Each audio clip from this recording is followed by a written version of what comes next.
Hey, Jason here. I want to talk to you about my stepfather's ancestors. I'm not biologically related to them.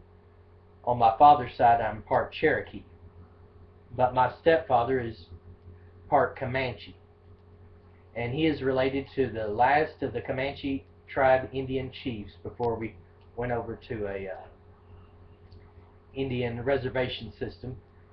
And the last Indian chief of the Comanches, his name was Kawana Parker. He lived in Lawton, Oklahoma. But anyway, I'm gonna let this story it's a video on YouTube, and I'm gonna let it play now, so we can listen to it. If I can get it to go. The vast southern plains, the sweeping stretch of land south of the Arkansas River, was once home to the Comanche Nation. Here, the land seemed to stretch out to infinity. I realize you can't see the screen, but we're just going to listen. Since time beyond memory, the Comanche defended this land, first from the Spanish invaders who came north from Mexico, and later from the great river of settlers flowing from the east. Against the Spanish we were victorious, but the flood of whites we could not resist. The Spaniards brought two things which changed our lives forever: gunpowder and the horse. My people called the sturdy pony God's dog, and with his help we could follow the herds of buffalo for 1,000 miles. We became rich and free from hunger, and were feared for the swiftness of our raids. One day, in the white man's year of 1836, my people captured a white woman child, Cynthia Ann Parker. Now this is my stepfather's grandmother on his mother's side. I know this sounds confusing. His grandmother, her maiden name was Parker. Her maiden name was Parker before she married a baker. And she is a first cousin to Cynthia Ann Parker. So this is my stepfather's grandmother's first cousin that this story is about. Alright, we're going to let it go ahead and play now. In a raid on a Baptist settlement. Later, she was wed to our chief. Let me back that up. February of 1909. Uh-oh, I backed up too far.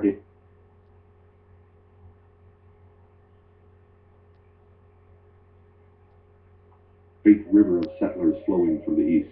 Sorry, I won't do that again. Against the Spanish we were victorious, but the flood of whites we could not resist.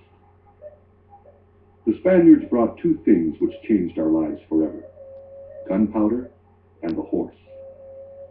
My people called the sturdy pony God's dog, and with his help we could follow the herds of buffalo for 1,000 miles.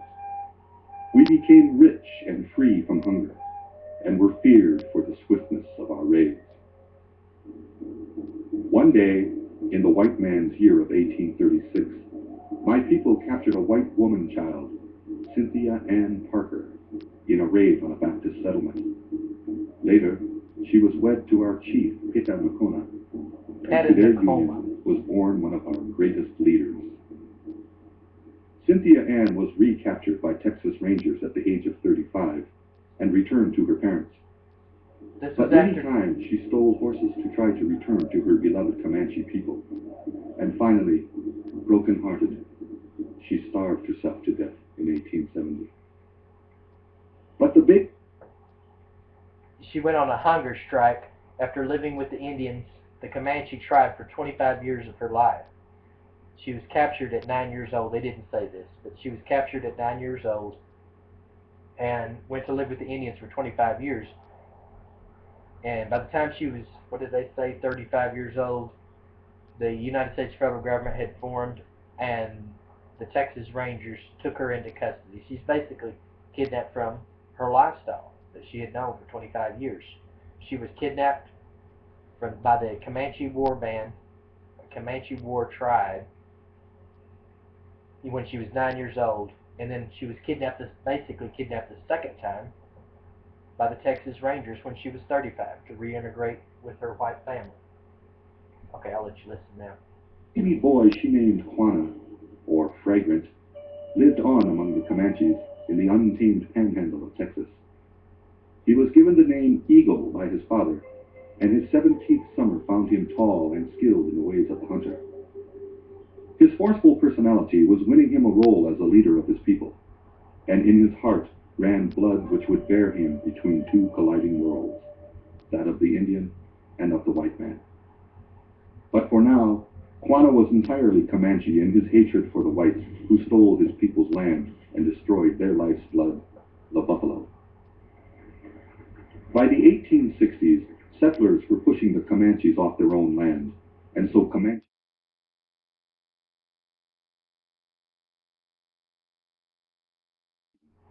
the whites called a final council of the Plains Indian tribes at Medicine Lodge Creek.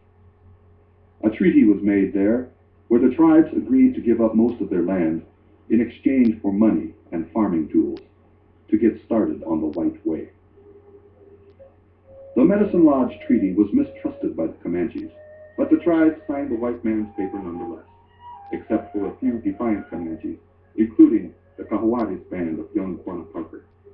While the signers were to report to a new agency at Fort Sill, Oklahoma, the rebels vowed to live on in freedom. In the spring of 1871, our warriors attacked a wagon train right under the nose of William Tecumseh Sherman, the supreme commander.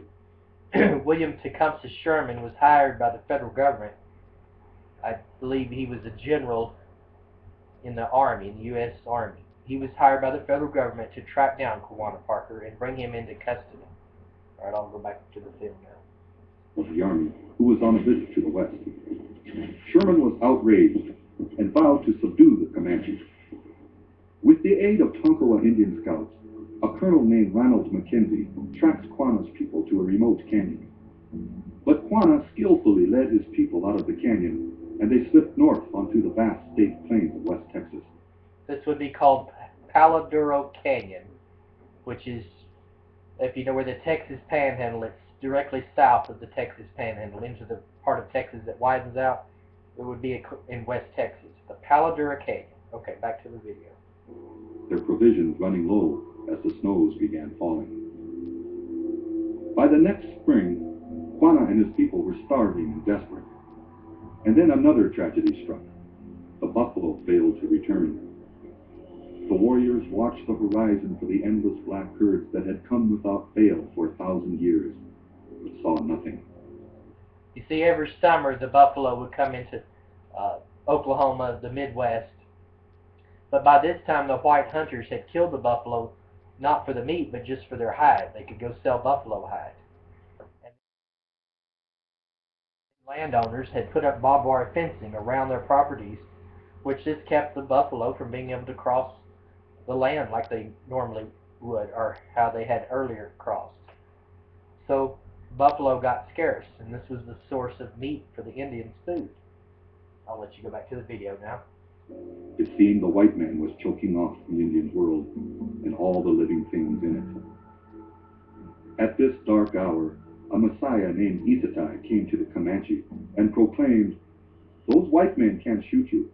With my medicine, I will stop all their guns. You will wipe them out." He called a sun dance to make a medicine that would push the hated whites from our land. Their first target was a camp of buffalo hunters at adobe walls in the Texas Panhandle. Isatai watched from a hillside as the emboldened Comanches charged straight into the heart of the camp. But his new medicine was empty, and many warriors were shot out of their saddles to fall in the dust. And the buffalo hunters had their own new magic, the powerful large-bore guns that had cut down the buffalo herds. 9 warriors were killed that day, and only 3 of the white hunters. This was a spiritual blow to Quanah Parker and his people. Even worse, it called down the full fury of the U.S. Army. As winter again approached, Colonel Mackenzie tracked Quanah's band to the Paladuro Canyon. Now they're talking about the Indian Removal Act, when the government was trying to make Indians live on certain reservations. Anyway, let you go back to the video. Most of the Comanches escaped, but 1,500 horses were seized, which Mackenzie ordered slaughtered. Quanah's people... Quanah had hidden 1,500 horses in Paladuro Canyon in the valley. You see, it's flat plains in West Texas, and when you're a long ways away from where the actual valley is, you can't see it. There's no tall mountains around the valley. It's just basically a pit, a big hole. And so people, Texas Rangers and whoever were coming across, and settlers, European settlers coming across, they didn't see Quanah or his horses because his horses were stashed, and sometimes him, in Palo Duro Canyon. So when you look out across the desert, you don't see the canyon, you just see flat prairie land. They didn't realize that that canyon even existed at that point. Okay, back to the video. Could hear the screams of the ponies. Whites had taken Comanche land and now were destroying the horses that were such a vital part of their lives. The Comanches barely scraped through the winter, and in the spring, Quanah Parker came in to surrender. He said, "I came into Fort Sill. No ride me in like horse, or lead me by halter like cow." He wanted to surrender to the federal government with dignity. He didn't want them to have to come out. He realized that they weren't looking for him. He realized this for probably the last 3 or 4 years of his life. But he chose to go ahead and go over and do the government way, the U.S. government's way of life. But he did it with dignity. Okay, back to the video. I fought. With surrender came the end of freedom and the beginning of the dark years of the reservation. Rations were short, and the land was poor. Finally, the reservation agent proposed that the Comanche take up ranching instead, and so the government bought them cattle with the treaty money. The ways of the prairie were of little use now, and Quanah Parker called on the other half of his heritage. Quanah proved to be a good rancher and a better businessman. Let's take the Indians and turn them into cowboys. The cowboys wanted to take the Indians and make them into cowboys. So Quanah Parker turned out to be a good cowboy and a good businessman as far as when they, I forgot what you call the cattle run that came from north down to Texas. Anyway, they had to cross over people's land with these cattle, and they had to get permission. And a lot of landowners said, "No, you're not coming across my land," because you would stop and let your cattle graze, and you would eat up all the grass and move along. Well, this left the landowner and their livestock with very little grass to feed their livestock. So most people said, "No, don't come across my land." But Quanah Parker would let the cattle. And so that's kind of what made him famous, is because he was willing to work with the white man. Anyway, back to the video. And by 1880, his herds had grown so large, he was selling cattle back to his own people. Comanche's successes did not go unnoticed, as the white ranchers demanded the right to graze their own cattle on Comanche grasslands. The ranchers persuaded our people to lease them land, but the Comanches didn't trust the whites and could not understand the difference between a lease and a sale. The cattlemen even paid Quanah, Isatai, and others to travel to Washington to ask Congress to sanction the leases. Quanah was also appointed to sit as a judge on the prestigious Court of Indian Offenses, and by the age of 40, he was the undisputed leader of the Comanches. A newspaper reported, "The chief wears a suit of black broadcloth, neatly fitting his straight body.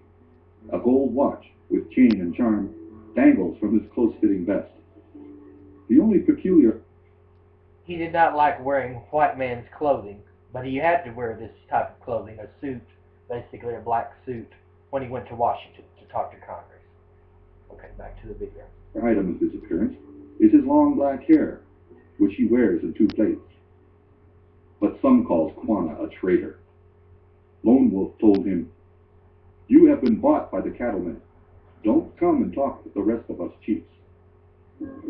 When the government gave money to construct homes, Quanah received an extra $2,000 from his rancher friends, and he built a 10-room home that seemed like a mansion to the reservation Comanche.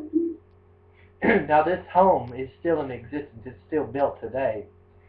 It was actually located where Coral, Oklahoma is, which is north of Lawton. If you know where Lawton, Oklahoma is, it's in the, what is that, southeast corner of the state, basically, not right in the built for Quanah with money from the government, in Coral, Oklahoma. But it had since been purchased by a man, and he was able to move the house, put beams under this two-story huge 10-room house, and he moved it down the road to Lawton, Oklahoma. It moved from Coral to Lawton. It's actually in Lawton now. It's like a little park where you can go and look at. He buys old churches and old wooden houses and moves them to his property and made like a little tourist attraction. But anyway, this house still exists today, and it's in Lawton, Oklahoma. Back to the video. He had stars painted on the roof, so he could say to visiting generals and dignitaries that he had more stars than they did. As befitted a powerful chief, Quanah took 8 wives and eventually had 25 children. His white friends warned him to give up all but one wife, but Quanah refused and was eventually removed from the tribal court for polygamy. But in 1899, realizing how important his help was, the whites named him principal chief of the Comanches. Boomers, as the newspapers called the hordes of Oklahoma settlers, still demanded Comanche land. One newspaper wrote, "There is a large and fertile body of land, capable of supporting a dense population that is being withheld from the masses." Through conniving and threats, the government got enough Comanche signatures to ratify an act that gave away most of their reservation land. Through Quanah's skill as a bargainer, he was able to save a portion of communal land, but the result was a land stampede. Days after the legislation was ratified, 3,000 whites were squatting on the Comanche reservation, and a year later, 50,000 settlers were roaming about, scouting for the best homesteads. In 1905, Teddy Roosevelt asked Quanah and other chiefs, including Geronimo, to ride in his inaugural parade in Washington. Roosevelt visited Quanah a few weeks later while hunting in Oklahoma, and there, Quanah convinced Roosevelt of the unfairness of policies which robbed his people of their land. In 1906, despite Roosevelt's objections, Congress drafted a bill for the sale of the Comanche's last communal land. And now the vast tribal lands that sustained the Comanche, the lords of the southern plains, were finally gone forever, as the white man's 20th century began. With each passing year, Quanah became more of a celebrity. He hosted powwows and appeared in 4th of July parades dressed in Comanche finery. In 1908, he played a cameo role in one of the early motion pictures. I had recently learned this. I never knew he played a role in a movie. Okay, let this go again. In flickering shadows across the nation, the chief of the Comanche could be seen in The Bank Robbery, riding up to a bank on horseback and joining a posse to capture a band of robbers. A little Texas town that sprang up at the end of a rail line was named in his honor, and at the dedication in 1910, he said, "May the Great Spirit always smile on your new town." But 1 year later, Quanah fell ill, and his search for a cure, as in all else, led him on a path between two worlds. He went to a healing ceremony on a Cheyenne reservation, and returning home by train, he was met by a doctor who administered a heart stimulant. When his condition worsened, his family called a shaman to be with him in his last moments. "Father in heaven, this, our brother, is coming." Then the shaman flapped his arms and sounded the eagle's call. Quanah Parker, the great Comanche leader who bridged two worlds, was now gone from both.